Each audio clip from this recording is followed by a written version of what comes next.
अस्सलाम वालेकुम नाजरीन, मेरा नाम खालदा है। मेरी उम्र 14 साल है। मेरी फैमिली टोटल 5 अफराद पर मुश्तमिल है। हम 2 बहनें, एक भाई और अम्मी अबू। मेरे अबू एक मजदूर आदमी हैं और धागे वाली फैक्ट्री में चौकीदारी करते हैं। मेरे अबू की रात की ड्यूटी होती है। मेरे अबू की 30 साल उम्र है और अम्मी की उम्र 40 साल है। मेरी अम्मी अबू मेरे बगैर काफ़ी छोटे हैं।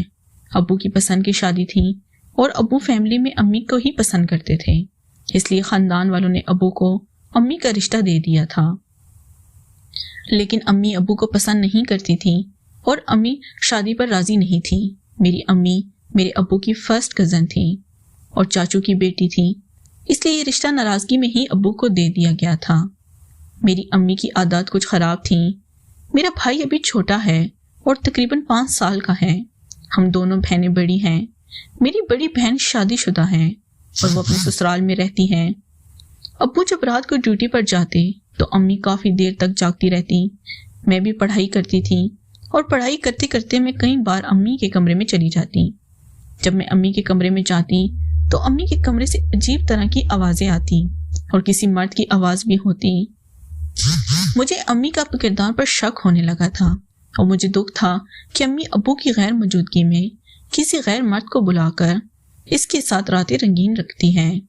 इसलिए मैं अब्बू को बताने वाली थी, लेकिन अभी तक मैंने अम्मी को रंगे हाथों नहीं पकड़ा था। मेरी जुर्रत नहीं थी कि मैं दरवाज़ा खोलकर सीधा अम्मी के कमरे में चली जाऊं। अम्मी भी बहुत सख्त किस्म की थी और मुझे अम्मी से बहुत डर लगता था। मेरी उम्र अभी फक्त 14 साल की थी और मैं काफ़ी छोटी थी। मुझे इतनी समझ बूझ नहीं थी, लेकिन इतना पता था कि मियाँ बीवी के दरमियान क्या होता है और लड़कियां शादी के बाद लड़कों से क्या करती हैं। अब मैं अम्मी की ताड़ में थी कि वो किस लड़के से ताल्लुक़ रखती हैं, क्योंकि हमारे घर 2-3 लड़के आते जाते रहते थे। वो अम्मी के रिश्तेदार थे और अम्मी के चाचू के बेटे थे, लेकिन मैं इन पर शक नहीं करती थी क्योंकि अम्मी इतनी क्लोज रिश्तों में ये काम नहीं कर सकती थी। इसलिए मैंने अम्मी को रंगे हाथों पकड़ना था और किसी बहाने से सीधा अम्मी के कमरे में चले जाना था। एक दिन अब्बू टाइम से ही ड्यूटी पर चले गए। मैं और मेरा छोटा भाई घर में ही थे। शाम को हमने खाना खाया और खाना खाकर अपने अपने कमरे में चले गए। हमारा घर छोटा सा था, लेकिन इसमें 3 कमरे थे, इसलिए एक कमरे में अम्मी अब्बू होते थे और 2 कमरों में हम बहन भाई रहते थे। हमारा बहन भाइयों का कमरा भी अलहदा ही था, इसलिए मैं अपने कमरे में मुझे लेट हो गई। लेकिन रात के 10 बजे मुझे प्यास लगी तो मैं बाहर निकली थी। मैं अम्मी के कमरे का दरवाज़ा खोला ही था और अम्मी दरवाज़ा लॉक करना भूल गई थी। मैं सीधा अम्मी के कमरे में चली गई। जब मैं आगे गई तो मेरे पैरों तले ज़मीन निकल गई थी। अम्मी 20 साल के लड़के के साथ वो काम कर रही थी जो अब्बू अम्मी के साथ करते थे। मैंने जब अम्मी को देखा तो अम्मी के होश उड़ गए थे और अम्मी परेशान होने लगी थी। वो लड़का जल्दी जल्दी उठकर खड़ा हो गया। अम्मी ने इसको घर भेज दिया था, लेकिन अम्मी मुझे मारने लगी थी। मैंने अम्मी को कहा था कि मैं ज़रूर अब्बू को बताऊंगी। अम्मी भी मेरे से माफ़ी मांगने लगी थी और कहने लगी थी कि बेटा, ये बात अगर अपने अब्बू को बता दी तो अब्बू मुझे मारेंगे और घर से निकाल देंगे।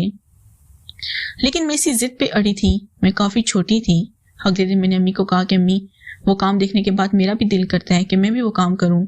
मुझे भी वो लड़का पसंद आ गया है और मैंने भी इसके साथ वही काम करना है। अगर आप चाहती हैं मैं अब्बू को ना बताऊं तो मैं भी इस लड़के के साथ वो काम करूंगी। हमें भी ये बात मान गई और अम्मी ने अगले दिन इस लड़के को दोबारा बुला लिया था। जब वो लड़का आया तो हम दोनों माँ बेटी बारी बारी,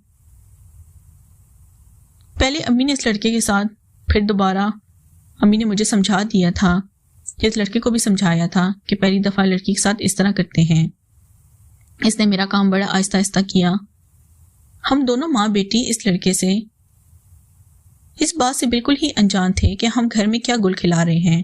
नाज़रीन, अगर आपको ये कहानी पसंद आई हो तो वीडियो को लाइक कर दें। शुक्रिया।